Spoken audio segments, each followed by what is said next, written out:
चलिए तो आज लेकर आ गए हैं आप लोगों के लिए बहुत ही बढ़िया हेल्दी मिठाई की रेसिपी। जी हाँ, आज तो मिठाई हेल्दी होने वाली है। बहुत ज़्यादा मिठाइयाँ बना ली हैं रक्षाबंधन पर, लेकिन उनका क्या, जिनकी तबीयत ठीक नहीं है या उनको कोई हेल्दी ऑप्शन है, जो हम मिठाई खाना नहीं पसंद करते हैं या तो मिठाई खाने में डरते हैं कि कहीं तबीयत ख़राब ना हो जाए, तो आज की मिठाई सिर्फ उनके लिए है। Hi guys, welcome back to Pooja's kitchen. बस में आप सभी का स्वागत है। तो यहाँ पे लेना है हमको खसखस, पॉपी सीड जिसे बोलते हैं, तो वो ले ली है मैंने यहाँ पर आधा किलो की समथिंग। तो यहाँ पर ना हमको सबसे पहले बड़े से बाउल में इसको ट्रांसफ़र करना है और अब हम इसको अच्छे से वॉश करेंगे। तो 2 से 3 पानी में इसे वॉश करना है। तो इसे वॉश करने का सबसे आसान तरीका ये है, बहुत ही ज़्यादा बारीक होती है, बहुत पतली होती है, कंकड़ मिट्टी बहुत कुछ होता है। तो पहले मैंने इसके साफ़ कर लिया था और साफ़ करने के बाद जो भी इसमें कंकड़ वगैरह थे तो उसको मैंने एक बार चेक कर लिया था कहीं ख़राब तो नहीं है। फिर सब ठीक होने के बाद मैंने यहाँ पर इनको अच्छे से वॉश किया है। तो यहाँ पर पानी में ना इस तरह से अच्छे से रगड़ रगड़ के इसको धुलना है, साफ़ करना है। उसके बाद ना इसका जो पानी है उसको निकालना है। तो पानी निकालने के लिए सबसे पहले हमें क्या करना होगा कि कोई भी पानी निकालने के लिए एक छलनी लेना है। तो छन्नी बिल्कुल पतली लेना है, क्योंकि जिसके जो दाने होते हैं पॉपी सीड के वो बहुत ज़्यादा बारीक होते हैं।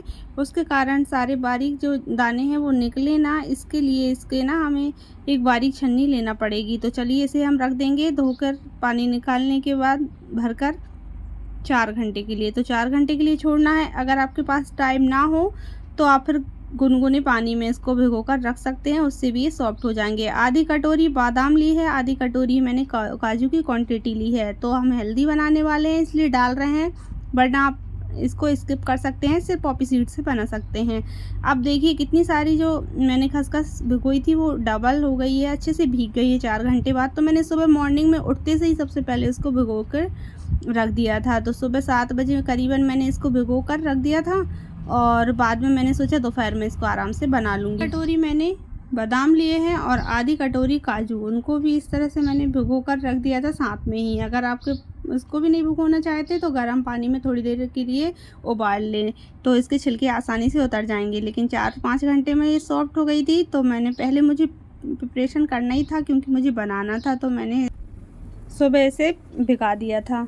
अब हम क्या करेंगे, 4-5 घंटे के बाद देखिए जो दाने हैं बहुत ज़्यादा फूल गए हैं, बहुत ही बढ़िया फूल गए हैं। इससे ना हमारे जो पॉपी सीड हैं बहुत अच्छे से पिस जाएंगे। तो यहाँ पर आप जार लेंगे मिक्सी का और थोड़ा थोड़ा जितना भी आप पहले एक एक बार में डालें उस तरह से इसको पीस लेंगे। तो यहाँ पर 1 कटोरी दूध ली है, थोड़ा थोड़ा दूध ऐड करते जाएंगे और पीसते जाएंगे। पानी यूज़ नहीं करेंगे, पानी को निकाल लेंगे छन्नी में और फिर इसको इस तरह से दूध डालकर अच्छे से पीस लेंगे। आप देख सकते हैं अच्छे से पिस गया है, तो बस इसी कंसिस्टेंसी में चाहिए और बस इसी तरह से हम डालते जाएंगे। अब जो काजू और बादाम की क्वांटिटी कम थी तो उसके हिसाब से मैंने क्या किया, पहले खसखस डाल दी और उसी में काजू और बादाम को छीले हुए उनको भी डाल दिया है और दूध डालेंगे थोड़ा थोड़ा और बस अब हम इसको भी पीस लेंगे। इसी तरह से सारी खसखस और काजू बादाम का पेस्ट बारीक मैंने पीस लिया है। तो आप देख सकते हैं इसको भी मैंने पीस लिया है। अब पीसने के बाद हम इसको निकाल लेंगे। तो फिर पीसने के बाद मैंने टाइम नहीं मिला तो 1-2 घंटे के लिए और छोड़ दिया। मैंने कहा सोचा दूध में अच्छे से ये भीग जाएंगे। तो फिर नहाकर मैंने खाना ना बनाया, उसके बाद मैं आ गई थी किचन में और मैंने सोचा चलिए अब इसको बना लेते हैं। तो यहाँ पर घी गर्म होने के लिए रख दिया है। तो 1/3 कप मैंने घी लिया है।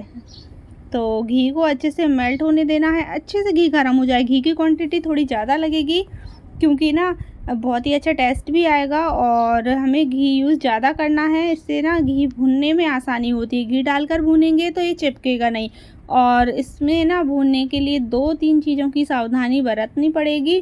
तो सबसे पहले इसमें घी जाएगा, इससे बहुत अच्छा फ्लेवर भी आएगा और अच्छे से भुन जाएगी।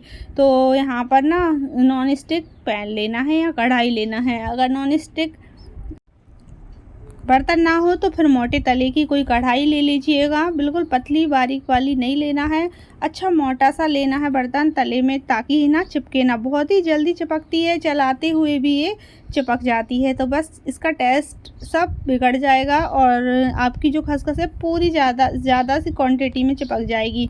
इसलिए इसको रेगुलर छोड़ना नहीं है। एक तो रेगुलर चलाना है, दूसरा इसे ना बीच बीच में घी का यूज़ करते जाना है भूनते टाइम। थोड़ी देर बाद ये रूखापन आ जाएगा, फिर इसमें हम घी डाल देंगे, तो लास्ट में जो हमारा घी है ना बहुत ही बढ़िया आ जाएगा ऊपर।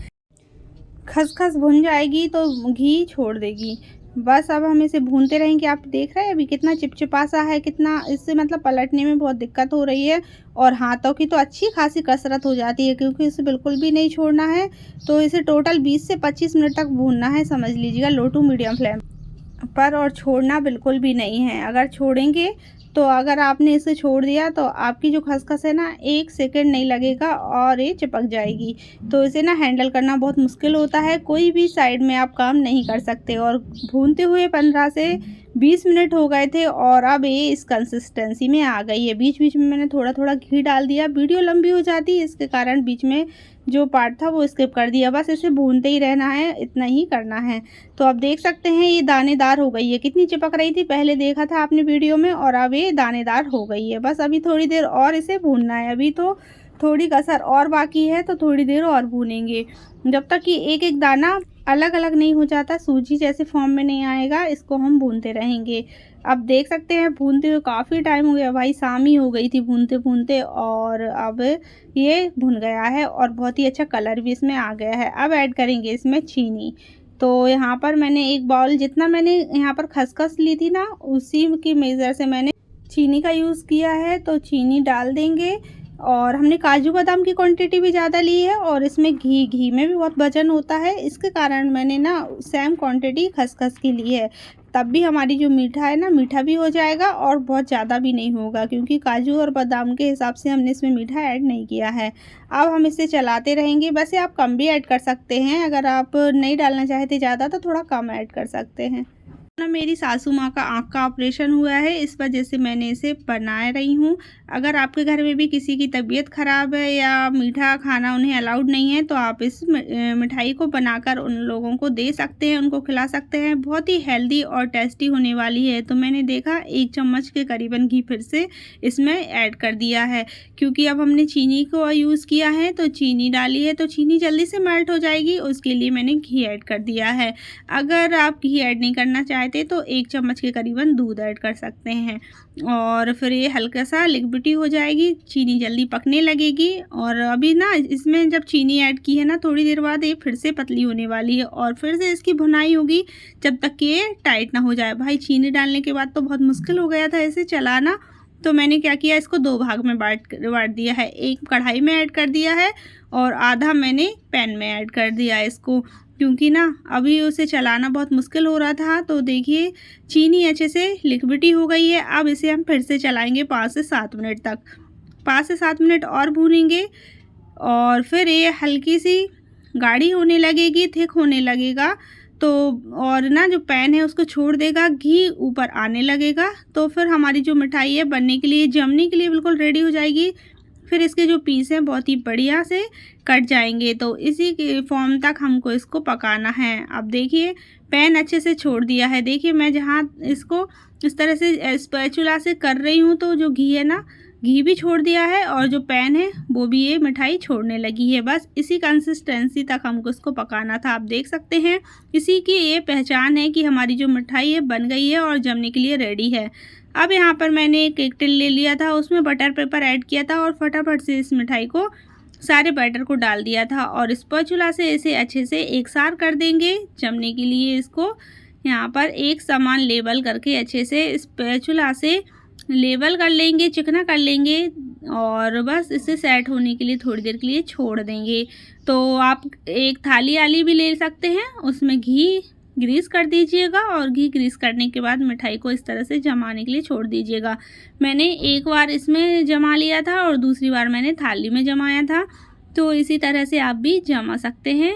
आप चाहें तो इस तरह से बटर पेपर में क्या होता है, बहुत ही आसानी से पीस निकल भी जाते हैं और हमें बहुत जल्दबाजी होती है ना निकालने की, तो दिक्कत नहीं होती है। थाली में थोड़ा सा हमें चाकू से प्रेस करते हुए निकालना रहता है। दोनों तरह से बना सकते हैं।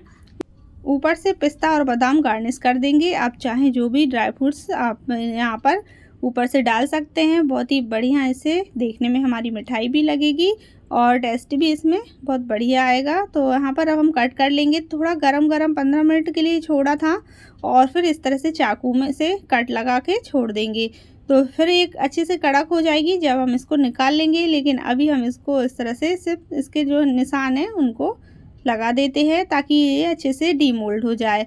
अब हम इसे ठंडा होने के लिए छोड़ेंगे और मेरी दूसरी मिठाई बनाऊंगी। तो देखिए मैंने दोनों मिठाई बना ली हैं। ये अभी थोड़ी गरम है तो इसके पीस मैं बाद में कट करूंगी। इस तरह से मैंने इसको घी ग्रीस करके थाली में जमा लिया था और इस तरह से मैंने बटर पेपर लगा के इसको जमा लिया है। दोनों ये ठंडी हो गई है तो इसको सबसे पहले हम डीमोल्ड करेंगे।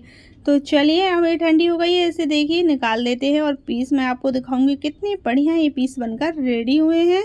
तो ये मिठाई ना आप भी घर पर ज़रूर बनाना। जब हम सब लोग मीठा खाएंगे तो जो मीठा नहीं खा सकते उनके लिए आप इन्हें बना सकते हैं। तो मेरी तो सासू माँ का आँख का ऑपरेशन हुआ है, इसलिए मैंने इसे चीनी से बनाया है, क्योंकि आँख के ऑपरेशन में हम गर्म चीज़ों का यूज़ नहीं कर सकते हैं। अगर आप चीनी भी अवॉइड करना चाहते हैं तो सेम प्रोसेस से आप गुड़ से भी बना सकते हैं। इस मिठाई को बहुत ही बढ़िया बन जाएगी। गुड़ को थोड़ा सा भूरा करके ऐड कर देना है, आगे हल्का सा पतला कर लेना है और उसके बाद इसको उसी कंसिस्टेंसी तक भूनने के बाद गुड़ डाल देना है, घी ऐड कर देना है और गुड़ की क्वांटिटी आप जितनी खसखस लें उसी सेम मेजरिंग हो जाएगी और घी अपने हिसाब से आप डाल सकते हैं।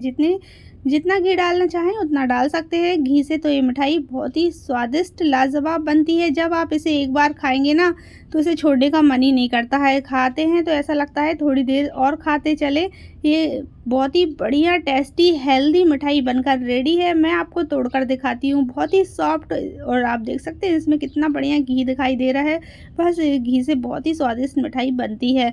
तो अगर आपको आज की ये रेसिपी पसंद आई हो, अगर खसखस की मिठाई पसंद आई हो, तो प्लीज़ लाइक शेयर करना ना भूलें। चैनल पे पहली बार विजिट कर रहे हैं तो चैनल को सब्सक्राइब कर लें। मिलते हैं कल नई रेसिपी के साथ। Bye bye and take care.